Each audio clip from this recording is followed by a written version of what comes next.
Hello， 所有朋友大家好，歡迎收看福氣來咧，我係 Rita 林玉天。應講好多事實啦，好朋友共下來分享。今日 Rita 愛同大家共下來分享，是係來自花蓮玉東國中，掠到四省，記得共下花蓮營業嘅時間，有做出當站嘅展覽，愛同大家分享了。係講有關注嘅朋友啲講玉東卡本特，當然是為聽錯愛來看吼，韓國可能為來買幾多來做出嚟作品吼，所以今日節目當中當歡喜愛實實邀請幾多好好來同大家介紹幾多經驗同精彩展覽。首先來分享咧金牌國手界大量嘅先生王嘉納先生，歡迎先生。大家好，我是花蓮玉東國中王嘉納老師，很高興來到這裡。哦，再次分享先生，看到先生是東方一位先生而帶來了好消息。稍後來分享，今日來到節目當中有3屆學生哦，來分享幾多？大家好，我是曾博恩。大家好，我是陳凱欣。大家好，我是劉家謙。哇，來掌聲分享！今日先生帶來了2屆學生哈，他們年齡各有不同啊。這位是學妹，係嗎？然後這是應屆畢業生，因為我又到現場開幕的現場，看到這個上面的學生裡面畢業生就有凱欣的照片，那個2屆係學長，好像也是這一次的主角哦。是，扮演很重要的推手，很重要，帶着學弟妹這樣子，我覺得一個薪火相傳，大手拉小手這樣。老師非常用心，都用心哈。那上節目一開場先同大家分享，今年玉東卡本特第哪位展春呢？馬改事件呢？來，凱欣幫我們介紹一下。我們在就是7月31號到8月9號，在華山中醫 A 館有辦展覽，然後裡面有各式各樣家具，像是沙發，然後電視櫃，還有一些餐桌椅，還有一些櫃子之類的，對。動精彩分享大家做得來到了哈。其實這幾年大家都非常關心玉東卡本特，希望講來到現場可以看到你們手作都有溫土的東西哈。今年當然也不例外，而且今年的展區當年底發散，今年是在一進去大家就可以看得到的地方，整個陳設跟光線都非常好。所以到現場去看，是做得感受得到，包含講地圖有你給你們準備動到的相片，在相片裡面呢，我們就可以看到哇，你可以看到不同的展示的這個空間的配置，還動精彩。你看，現在我們就邀請大家共下來享受幸福啦感恩嘅表演哦。凱欣這一次自己是應屆的畢業生，有沒有什麼特別不同的心情？就之前都是看着學長姐他們很努力，每天都可以去做，然後現在終於換我，就是可以再出現在牆上。哦，對，這是蓋相片。對，這是在牆上，然後能說是這個家具真有做更多的家具出來。對。剛才也有講到，說看到學長姐他們可以很認真投入很多的時間去做木工，你覺得非常羨慕，是不是？對對對，因為我只能用下課的時間或者是假日的時間去做。對。那今年自己應屆畢業，真的也需要投注很多的時間，感覺會辛苦嗎？會辛苦嗎？不會，就覺得很開心，然後過得很充實啊。哇，老師有沒有很感動？當然感動啊！就你看到一個孩子這樣對一個學習這麼樣的有積極，然後有一個目標，然後願意克服自己身體上面的那種疲憊，然後放棄假日，我們好幾個禮拜沒有放假，哇！這個孩子都不斷的在努力，晚上做到10點，我強迫他們一定要載他們回家，他還告訴我老師可不可以不要再做一下子。哇塞，好棒！你們真的都好棒哦。今年呢沒有學妹啊，學妹也是來見習的。那學妹就跟你剛剛提的狀況一樣，你只能用很少的時間，去做木工。那你有沒有很羨慕學長姐的地方？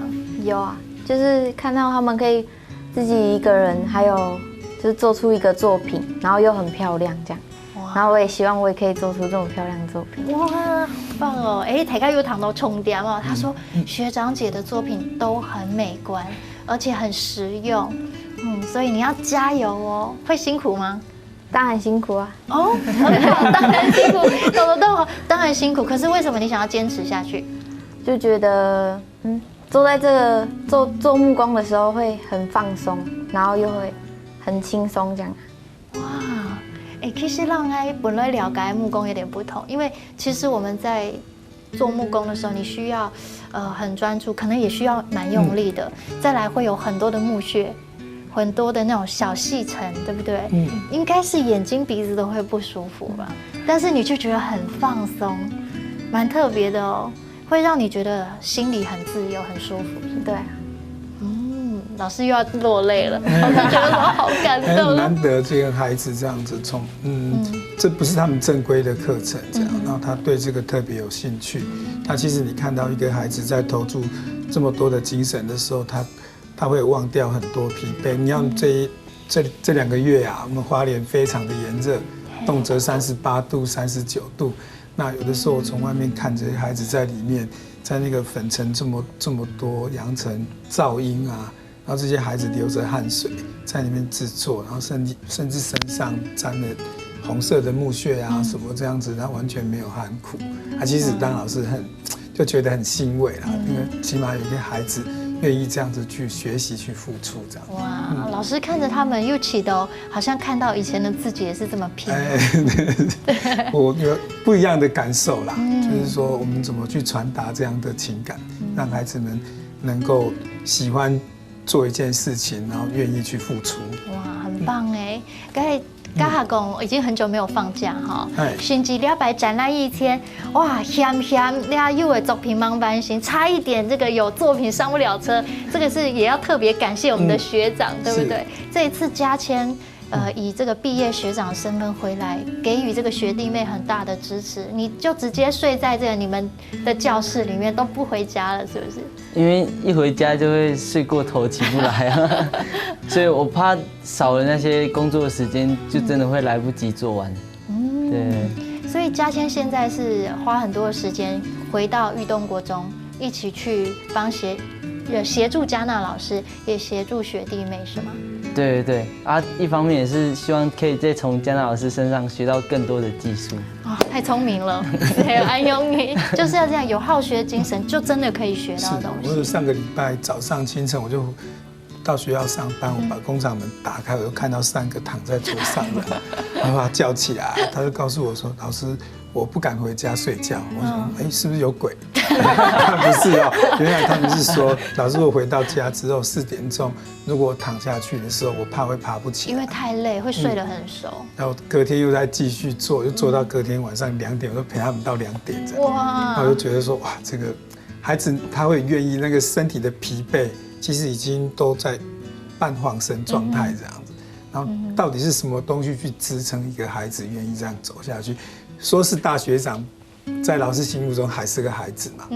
那这样的精神其实很值得大家去做学习。那我自己也觉得很感佩他们这样子。你就是那个精神领袖啊，老师。没有。大家都想要从嘉娜老师身上多学一点东西哈。所以我看到唐的嘉谦安用英讲就动佩服，因为你要能够坚持，甚至是用英讲厉害3年，现在孩子比较不容易吃苦。但是其实做木工是需要很多的时间、毅力，甚至体力的付出。其实这在锻炼你们的心智上是非常好的，所以每一个人眼神都很坚定，对不对？那这一次其实贵教展览有一个很重要的突破，就是本来老师隐藏很多年的设计稿，觉得我这些学生可能没办法突破，但是你们这一次就突破了，对不对？对啊，那张老师藏了3年，可是没有藏起来，他是公开放在桌上的图。他每天都是说。这张椅子困难度太高，他在你们面前讲哦。对，他说这困难度太高，我怕你们是做不起来的。所以让我很有那种挑战的感觉。就是要这样子，对不对？老师讲的话就是说，我就看谁会来挑战。我说老师这个一定要给我们做了，让我们去尝试看看。哇，有我们现场就看到这个。嘉谦正在做的这个影片，这个是榫接吗？对，这个榫接你可以听等下拔出来的声音，这是我们餐椅的椅脚的其中一个结构。对，为什么会有这样的声音？这个声音是要经过修饰过后的榫头松紧度，当它到恰当的那个松紧度的时候，它拔出来是会有一个抽真空的感觉。就是把里面的空气都释放出来，它刚好是嘣，很紧密的感觉，就是很紧密的精密度非常的够。那其实不会因为说我们做这个家具非常的赶，在这个重要的结构上可能就会马虎。其实我们还是一步一脚印这样子，按照正确的方式去完成它。然后这个地方绝对不能含糊，所以孩子也很争气，他把那个东西制作的那么精准。那几乎每一个在拔的时候都是这个样子。对，那其实当他听到这个声音的，其实感动的是他自己。那当他听到这个声音的时候，他自己觉得自己进步了，就是成功了，你有达到那个标准。就是我也相信这个孩子会不断的跨越他自己。所以刚刚老师说这个，当你们在跨越挑战的时候，其实收获最多的是自己。所以老师，我们刚刚看到所有的架器哈，我们都是用榫接的概念，没有用一根钉子，没有用。所以每一个家具其实难度都很高哎。是啊，就是不断的去告诉他们，我们不断的要努力。那其实在，接触木工班，在 follow 这个木工班，很多的民众，那包含有一些海外的，那因为今年疫情的关系，其实往年都好多从日本啊、香港，他们坐飞机来看完就回去了。那其实我也希望我告诉孩子们，我们每年都要不断的进步，不但质的进步，量也要进步，要告诉民众我们进步了这样。哇，非常的感动哈！大家都好奇讲，到底了解展览还有哪的东西，记得有哪的故事，就会同大家来分享呢，聊一下技术展览，你复习来了。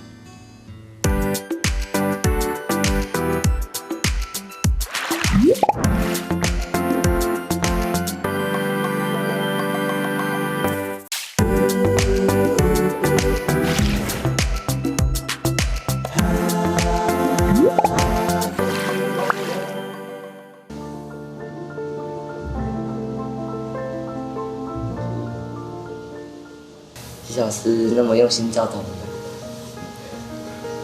虽然没有做得很好，但是老师还是很照顾我们。就是非常谢谢老师，因为这3年来，老师都常常叫我去做木工，然后我都是要做不做的。然后非常感谢老师，非常信任我，然后在我国3的时候让我做车床，这样。谢谢你让我改变我的个性，甚至知道我这样子的个性在未来会遇到什么事情。然后，对，就是你说的那些我都有听进去，但我也很努力改变。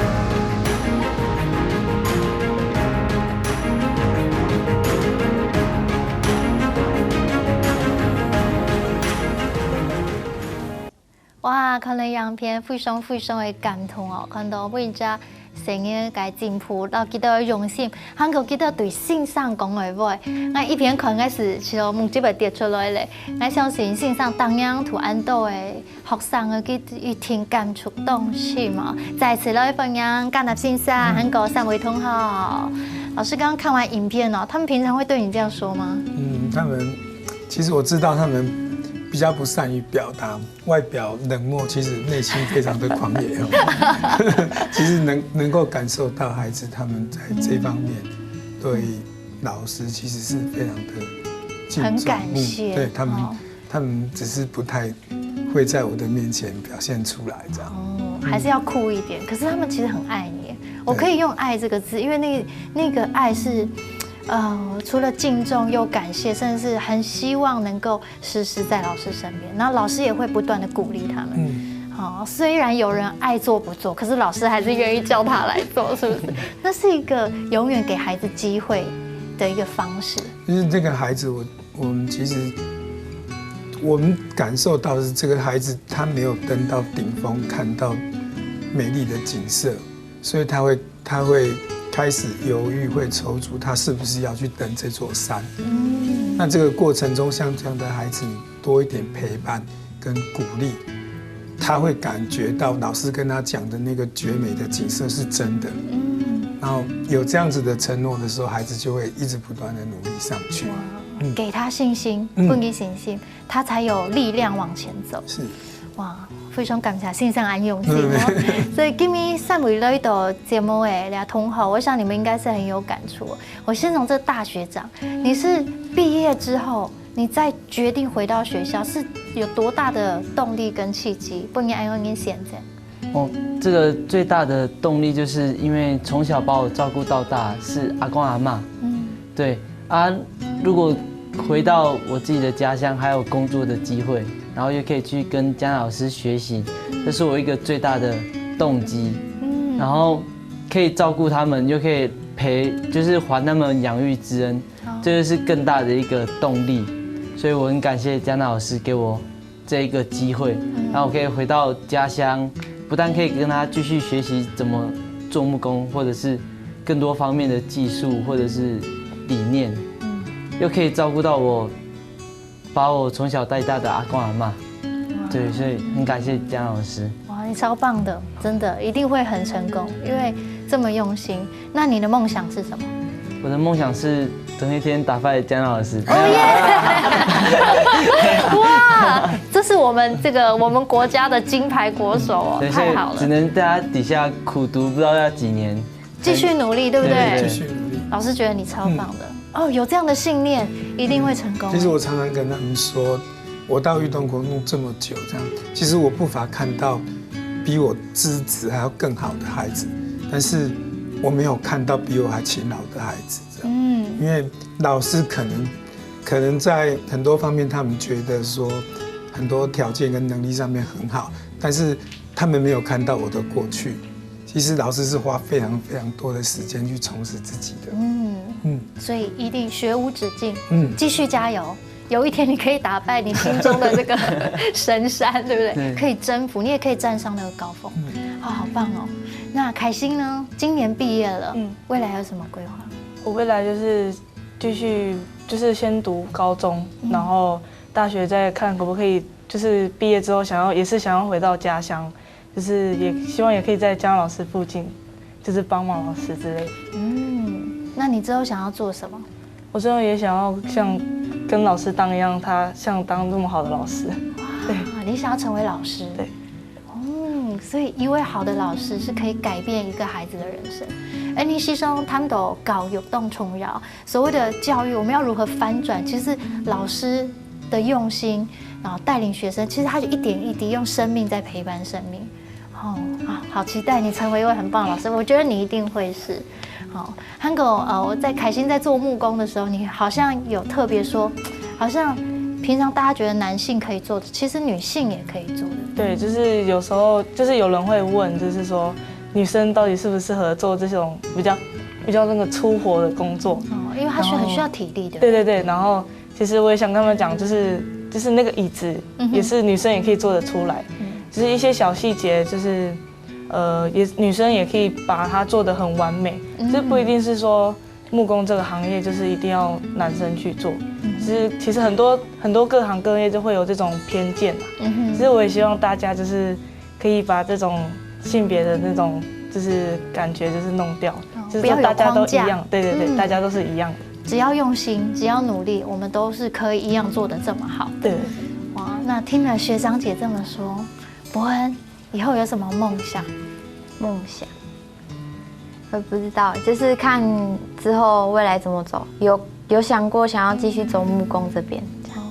你听说有曾经中途落跑过，是不是？再回来做木工？对啊。发生了什么事情？就是一开始我是8年级才进去木工班的，然后中间都是中午去做，然后我在想，我是不是去打发时间，还是只是觉得怎么样这样。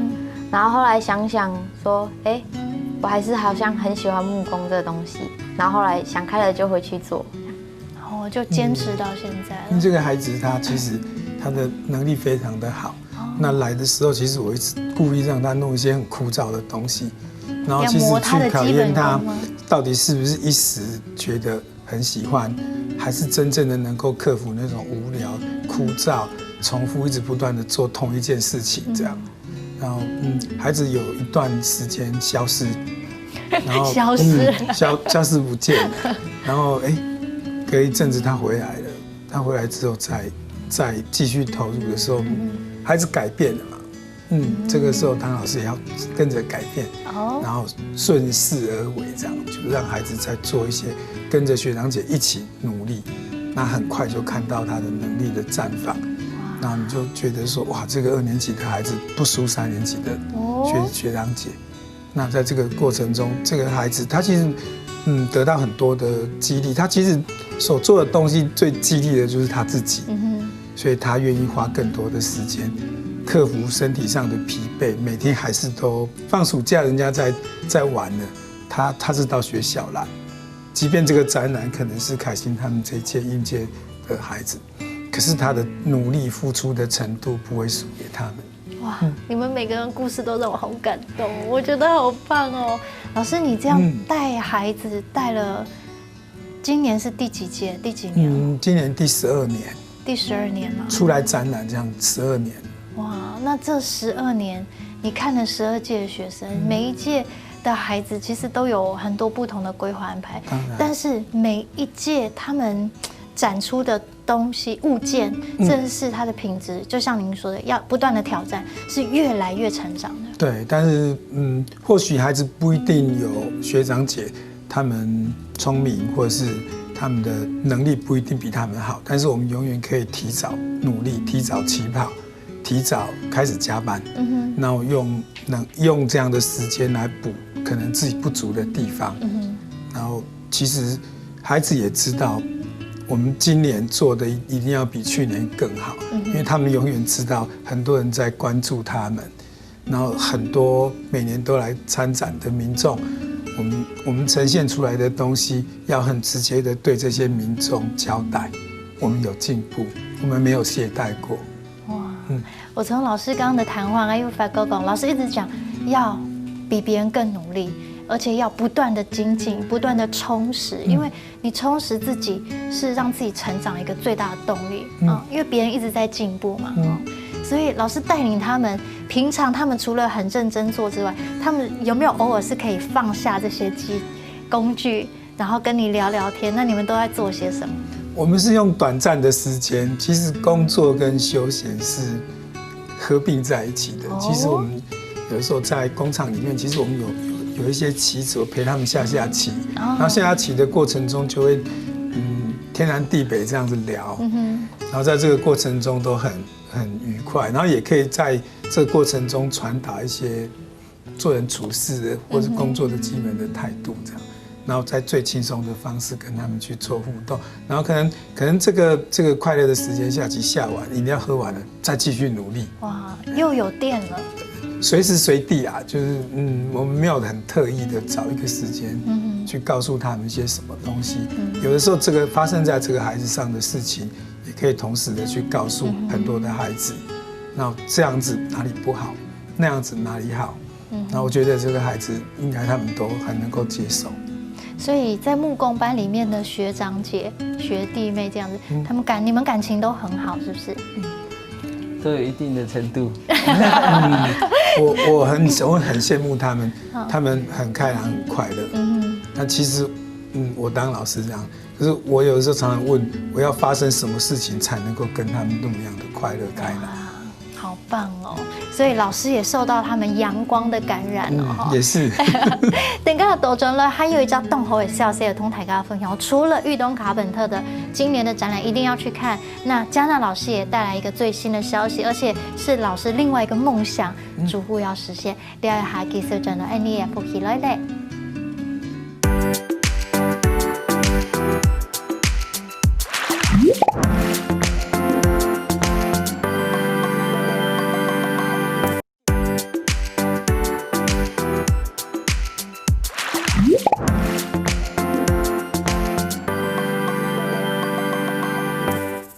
就到复习来咧 ，Rita 今半日伫节目当中，老大家介绍运动卡本铁 Carpenter 是木工木匠哦，这是运动各种，记得营业100个特殊的展览，又记得木工班，王嘉娜老师带领学生啊，记得展出，哇，记得用几年来嘅心血，再次的分享，记得欢迎老师，欢迎同学们啊！头前2团节目真的分享的很精彩哦。那既然讲到木工，又好玩。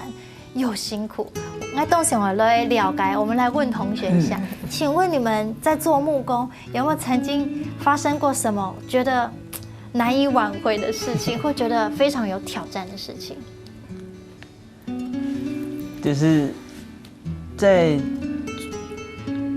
开始裁切或者是钻孔之前，都会先画线。可是当画线的话，有好几个要一起做同样的事情，我们几乎只会画第一条线。所以当那第一条线很轻忽的就这样画下去，都没有做检查，就拿去加工的时候，全部加工完，已经汗都流一半了，然后再去对图的时候，发现说那个尺寸不对，眼泪就流下来了。眼泪流下来，然后就要等待，等下老师来了怎么办？那怎么办？老师这样子木头会浪费吗？会，会浪费。那学弟妹的感受不会那么深，那因为他们对木材这个，就是我们自己家具这个上面，可能了解程度没有像嘉谦那么好。他会知道，特别是到工作到尾声的时候，因为我们开始他失误了，可能我们一次做了40几个那个零件，会因为你一个零件量错，那40几个就同时。整个都报废掉了。哇！那整个报废掉之后，我觉得那个是一个代价。其实孩子心里紧张，他慌了，他很紧张。其实我觉得这样子的错误，未尝不会是一个好的代价。那我相信他在下一次在做同样类似这样的事情的时候，他一定会再三不断的去核对那个图面跟他自己加工的那个正确度。会很谨慎。那个应该就是跟孩子一样成长的代价。哇！虽然有一些惨痛这样子的，但是我觉得值得啦。我应该不能在他面前讲。对不对？不是，就是在裕东国中木工班没关系，但是如果你真的出去工作，老板就说那你赔钱之类的。对，我常常跟他们说，我说你这样做错了，然后不但材料损失了，时间都花费，可能一整天的时间。那你在外面的老板会支应你薪资吗？那第二个，你是一个常常不稳定的员工，你的老板会希望你成为这个公司的一员吗？这些都会对你的未来都会有很大的影响。所以这个也是一个很好的学习哦。所以没关系，他是分母，因为失败为成功之母，他是成功的垫脚石。那凯欣呢，有没有什么很难忘的事情？就是跟学长一起做的时候，就是在找那个椅子的榫孔。然后就是一个早上找了20个孔，然后结果找完去对了那个图，发现大了一点，然后就是因为不小心投错线，就是那个20根材料也是浪费掉，所以就是那个当下是说啊，应该要再更注意一点，为什么会就是会责怪自己说为什么就是这么不小心的去就是让这些20根材料就浪费掉，所以这也让我学到就是说。做每件事都要更谨慎、更专注在那个地方。对，哇，好棒哦！每一个人都有很多的学习。其实他们做错的地方，其实他的开端是来自一种自信。他对于他自己所看到的东西是非常有自信的。可是，在过于有自信的状态下失误的时候，其实那个之后，其实对他们来讲，可能是对这个家具来讲，可能难以弥补，或者是要付出。很惨痛的代价，就从取料开始重新来过。那对于一个我们对时间上有压力的那个作品来讲的话，其实孩子身上的压力会更重。好，学到了，下次不要再犯了。那学妹呢？有没有该学习？有啊，就是那时候我们要做穿衣镜的时候。然后要画线，然后那个基准面都乱用，然后结果线为什么会乱用？就是因为有很多木头，然后基准面大家都混乱，然后就拿来画，然后最后组装起来的时候，那个穿衣镜就直接歪掉这样。然后你会说这是特殊的造型吗？没有，然后后来就老师就过来看，就塞不进去，然后老师说哇完蛋了，然后老师就拿那个抱的来修它这样。哦，还是要老师出手就对了，赶快挽救一下这样子。有的时候会说跟他们开玩笑说，哎，我是天才这样，然后其实我的天才的老师是他们，因为孩子不断的创造问题来，他们太天才了，你必须要成为解决的人。那我要去解决他们问题的那个人。其实，在解决的同时，他也在看。其实这个错误并不是完全都不好的。其实常常我们在错误的里面可以学习成长，而且是快速的成长，而且还可以在错误中学习怎么样谦卑。老师，其实你挑战也蛮多的耶，真的很多。老师其实带着这么多孩子，你看12届有作品展出啊，每一届都这么棒的作品，也受到所有外界的肯定。那现在老师有个新的规划，其实我自己听到这个决定，就是应该是蛮不舍，可是非常的祝福。老师跟我们分享一下你的希望工厂。是这样子，因为我在这边筹备这个木工班，前面12年就不说了。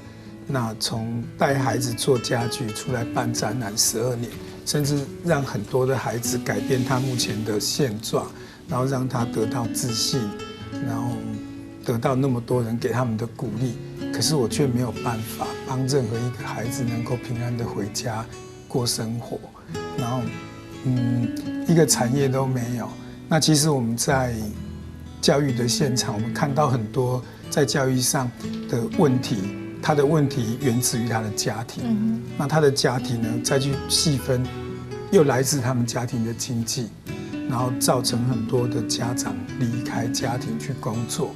那像这样的故事每年都在上演，那我们却无力去改变，只是每年换的演的角色的人是不一样的，但是演的故事却是相同。那我觉得说，就是在第12年，在今年的年初，我想做一个决定。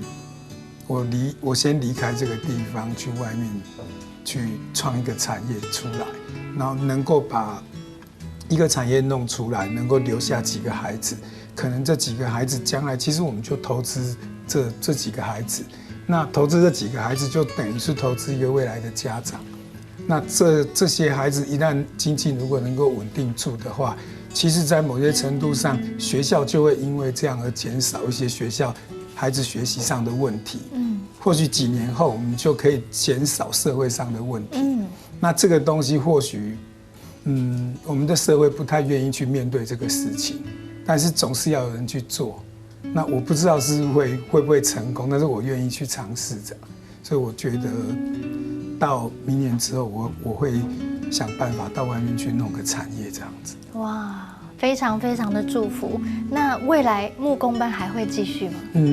其实我们其实没有，其实我觉得教育很重要，但是在成立产业的初期，其实我们会把所有的重心放在那个地方，因为唯有产业，唯有让这些未来的家长能够留得下来，我们会把几乎所有的心力放在这个地方。那在有余力的时候，我们会愿意跟学校做连结，然后能够让这样子的学习继续延续下去。那像留在这个地方的员工跟这个工坊的员工，他们也可以尽他们的力量，在他们的故乡来陪伴他们的自己的在部落里面的我们叫新生代的孩子，然后能够继续延续下去，然后最终还是希望能够把这样的孩子留在自己的故乡。那他的故乡可能有刚刚嘉欣讲，他的阿公阿嬷有老的，然后他把自己照顾好。我相信这些孩子他的成长过程中，一定觉得自己曾经失落了很多东西。那我也常常鼓励孩子说，如果你觉得你在童年或是你失落的东西，不要让它发生在你的下一代，从你这一代开始努力，我们就把它挡住，不要让这样子的东西不断的复制下去。所以我跟孩子同舟一命，如果我们不努力，我们势必在这个竞争力的这个社会会被淘汰。那其实我也不希望给自己太多的退路，我就跟孩子一起努力拼。哇，老师真的好拼哦！所以大家一起加油。刚才谈先生讲非常非常的感动，因为我们回到教育面，其实它就是回到家庭。回到整个大环境的竞争力哦。所以我相信，如果老师奋力一搏，那孩子们跟着你，我觉得真的是非常的期待。那黑公看的节目哦，非常感动的朋友，其实我们可以一起来参与希望工厂。黑公大家想要去支持，想要参与，走得有买奉献，我们可以用什么方式获得资讯呢？以目前来讲的话，我们的粉丝专业或是长期在帮助我们的欧明慈善基金会，他一直在这些年一直不断的在后面帮助这一群的孩子。那目前也是欧明慈善基金会在帮我做这些资源的整合，因为包含未来要建厂里面的设备，还有一些要运作的事情，然后都有这个慈善基金会一手在后面帮忙。其实我们很感谢他们在我们最艰困的时候，在后面不断的去扶持这群的孩子，这样。那其实在这个过程中，如果民众有觉得很认同像这样子的理念，也愿意去投资我们的下一代的话，或许可以在那个地方找到资讯。然后我希望这样的祝福来自于全台湾各地的角落，然后我们一起来帮助这些孩子。太棒了哈！安尼强下来支持哦。所以今天再一次同大家分享爱群运动卡本特的展览，到8月9号在我们的华山中医 A 馆，对不对？分享大家强下来欣赏。今天咪再次希望今日先生9三位同学，希望你哋，希望。美希望所有朋友的收看今日福氣來咧，等家下大家記得聽聽先生來做運動哦，長來了。